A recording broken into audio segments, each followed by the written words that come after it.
Well, Matthew's got the injectors all in. He also painted up the fuel lines. They look nice now, and he's got that all set and torqued in. But I lost my little buddy for the weekend, actually for the next 10 days. Matthew's in Canada with his mom, seeing his family, so I'm kind of flying solo here right now. But before I button this up, I wanted to adjust the valves as well. So last summer we had the head done. We decided to put studs in it and O-ring it. Went through the valves, put in some heavier springs because we're running twin turbos now, a little more boost obviously. So anyways, probably a good idea to check these. It's a pretty simple thing to do. So one thing that I did buy, I call it a barring tool. You put this in the engine, opposite side of the starter, to spin the motor over. There's a lot of ways guys do this. Some guys turn it from the alternator. I prefer to use this. I had a helper line me up with that timing mark today, top dead center. So I'll walk you through how I did that, in addition to just some basic valve adjustments. Very simple to do. Mine were actually tight, which isn't a big surprise considering all the head work that was done.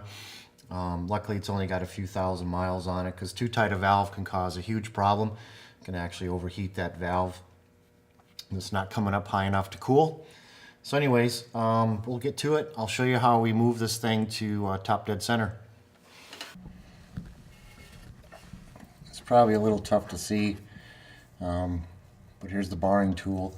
There's a plug in the bell housing that you just remove, and you put this tool in and you get it to lock into place. Alright, so I got the line on the pulley and the line on the cover lined up. My number 1 intake and exhaust rocker arms are loose, so that tells me I'm at top dead center. So I'll show you how I got to that, but I wanted to get a good shot of this. It's kind of hard to do with 2 hands here. Got a mirror down there and a light shining down. Definitely perfecting my circus act tonight, but anyways, there's a good shot of those lines lined up, top dead center.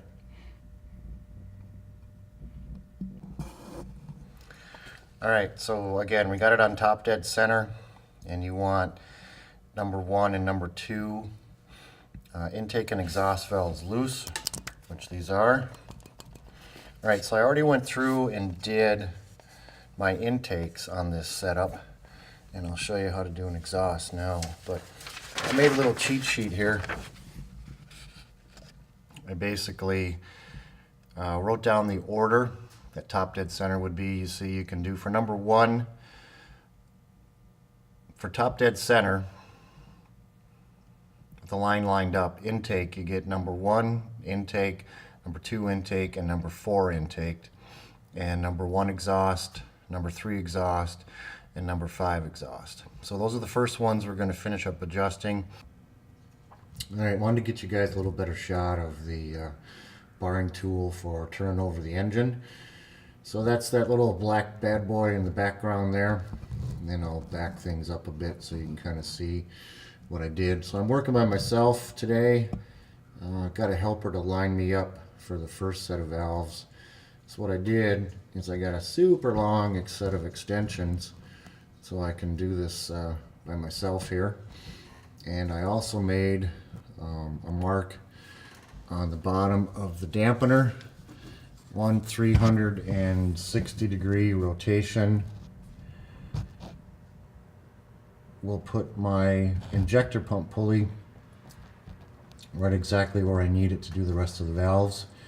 So I'm going to go ahead and rotate this over 360 degrees, and then we'll check the alignment of the line on the injector pump pulley, and that should give us exactly where we need to be to finish up adjusting the valves.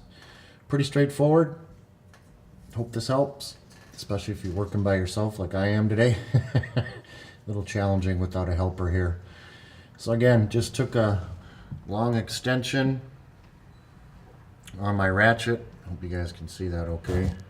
A little dark under here, but I think you get the general gist. So there you go. I'll give this a rotate and see how we end up. Alright, so I moved the crankshaft 1 full revolution, 360 degrees, and that moves the injector pulley 180. So my line is down at the bottom now. I don't know, hopefully you guys can see that okay. There we go, that's a little better.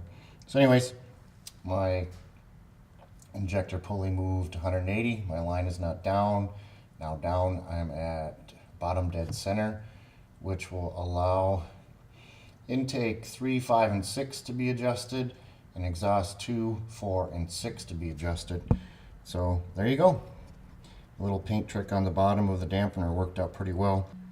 All right, so just finishing up the adjustments, I'm just checking exhaust number 2. Again, I'm on bottom dead center. Now when you're doing this, you just want a nice little bit of drag on that feeler gauge. You don't want it too loose, and you don't want it to not be able to pull out, obviously. So this one here, I'm good to go. This is my last valve. I am going to rotate the motor 360 degrees, check my top dead centers again, and do that same thing. Rotate another 360 and check my bottom dead centers just for the last time. Always good to move the motor in a clockwise position, and you should be good. Again, pretty simple thing to do. Not all that complicated, and definitely worth taking the time to do. Now all my most of my valves, I should say, at least all my intakes, were all way too tight. Not a big surprise considering the amount of work that we did to the motor. We did a valve job on it, O-ring and studded the head, put heavier valve springs in for the higher higher boost that we're running now with the twin turbos. So there you have it. I'm just going to rotate this 360, double check those, do it one more time, and double check the bottom dead centers, and we are good to go. So you know those projects that you start out with that seemed like a really good idea at the time and then end up being, well, a lot more? Well, I have one for you. Decided it would be a great idea to paint this. Well, this took a little bit more than I was expecting. Had a little bit of white paint left over from the truck, so we painted it white. Then Matthew decided we needed this new intake elbow. Awesome color blue. Got it from Rudy's Diesel Performance Products, and yeah. So now what? We have a lot of blue to deal with. So I went up to the paint store, ordered up some paint to match this, and yeah, a lot of taping involved in this. So yeah, at the time it seemed like a good idea, but yeah, this was kind of an all-day affair for me. Again, I don't paint every day, so it takes me a little longer to get a few things done. Does it look good? Yeah, it looks pretty good. Was it worth the effort? Well, after I got done with this, I completely forgot that I own a vinyl plotter. I used to do a lot of vinyl graphics, and I totally could have made this out of a metallic vinyl. But at the end of the day, it turned out nice, and now it's time to put this awesomeness back on the truck and wrap up this injector installation. So yeah, again, another thing that started out as a good idea and turned into an all-day affair. So live and learn, I guess, right?